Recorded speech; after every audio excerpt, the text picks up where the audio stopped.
Walked into the studio, and Mario assured me, he says, Saints, everything's going to be fine.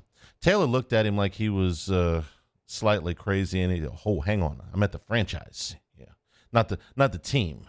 Well, I'm glad that you come to work every day, Mario, with such a positive outlook on life. Look, I'm serious. It kind of invigorates me. You know, I'm an older guy. You're a younger guy. You come in with that kind of attitude, man. You can find some positive in that. I want you working on my team. Thank you, Hanny. Yeah, all you can do in times like this. I mean, please. 17-16 heartbreaker last night to the Saints.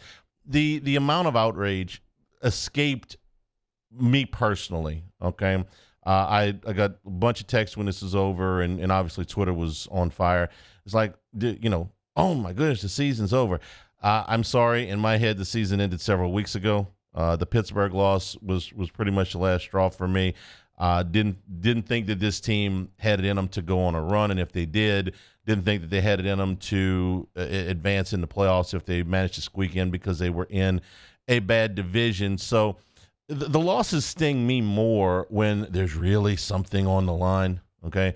And I didn't feel like, even if the Saints won last night, that there was, a path forward in this season. When this season is over, there's going to be some really, really difficult choices for the Saints hierarchy to make.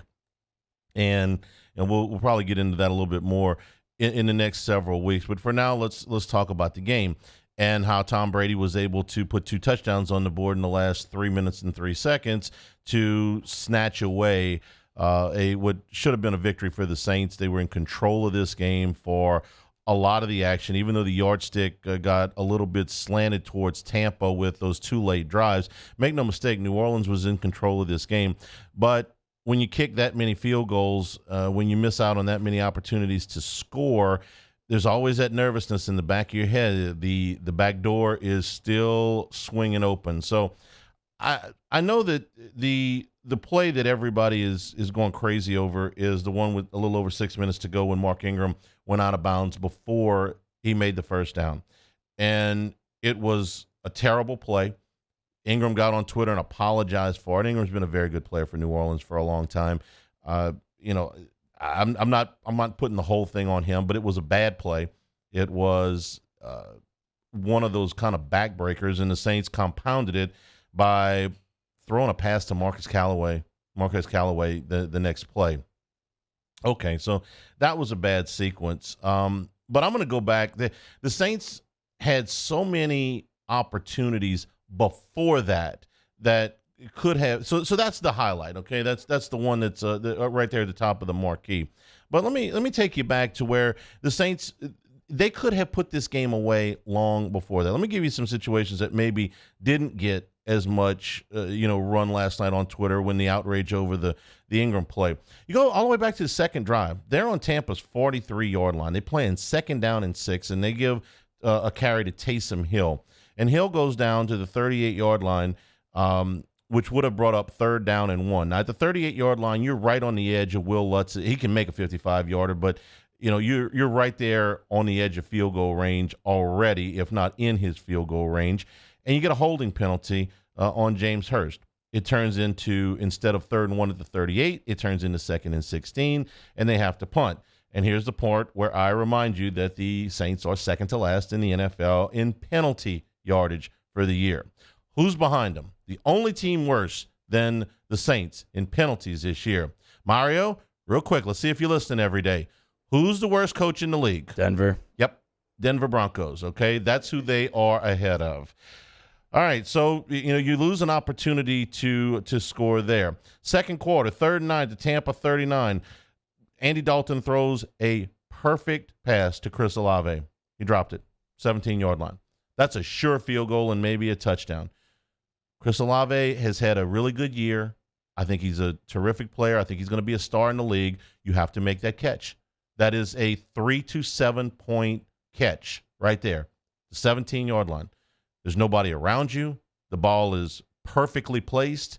It's a nice soft throw. It's not, one of these ones that you're humming in there. You got it. That's another place where you lose some ground, you lose points. Second drive of the second half started the New Orleans 32, got all the way down to the Tampa Bay 3-yard line. This is a very nice drive. Okay, There's 3:33 to go at this point. The Saints at this stage of the game have a 10-3 lead, and they're playing 3rd and 2 at the Tampa Bay 3.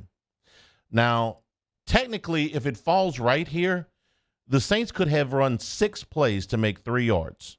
Okay, if they run it on 3rd down and they get a yard, and they run again on 4th down, and they get another yard, and they get a first down at the 1, they get 4 more plays. You could have so the play that they ran, you could have run 6 plays to get 3 yards at this point. And what do? They put 12 people in the huddle. Now, I got to give Nick Underhill credit for putting this stat out, because I would have never gotten this one. So I want to give him credit. He put this out last night. The Saints have 12 people on the field in a crucial goal line situation against Tampa. The NFL's penalty database goes back to 2009, the year the Saints won the Super Bowl. In the 13 years between 2009 and when Sean Payton retired, how many times did they have 12 people on the field? 0. Not one time in 13 seasons did Sean Payton put 12 people on the field. That is an amazing statistic and tells you just another layer of how good a coach that guy was. This is attention to detail. This isn't even a small detail. This is a big detail. 12 people versus 11 is a big deal.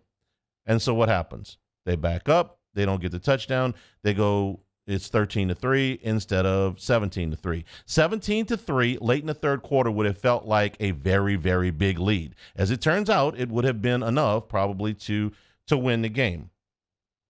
And then you got the Ingram thing. Then finally, the last drive, your opportunity to put this thing away. 2nd down and 7.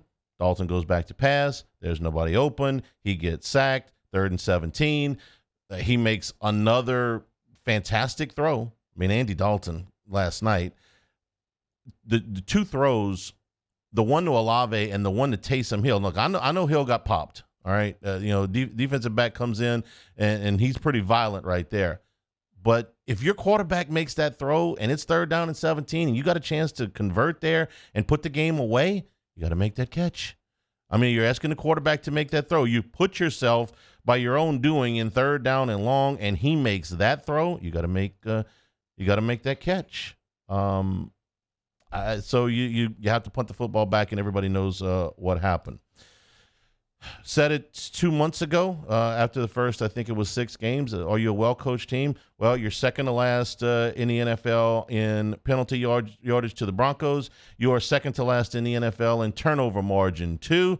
Not the Broncos, ironically, but the Colts, who are kind of a mess right now. They had to go to ESPN to find their coach, and I don't want to rip on Jeff Saturday. It's not his fault. I like Saturday an awful lot, but it's kind of unorthodox what the Colts did. That's who you are ahead of right now.